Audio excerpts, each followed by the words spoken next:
অজামিলার জানে না ঘর বাঁধলে সেই শূদ্রাণীকে নিয়ে ঘর বেঁধে নিরন্তর কামনা বাসনায় দিন অতিবাহিত হতে লাগলো।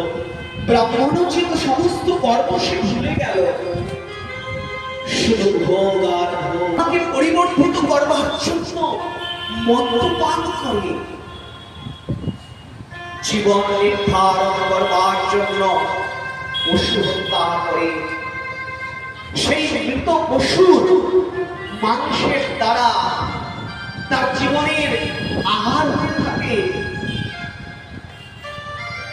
এইভাবে অজামিল এত এত নিম্নে থেকে নিম্নতর স্থানে পৌঁছতে লাগলো, ভাষায় প্রকাশ করা যাবে না।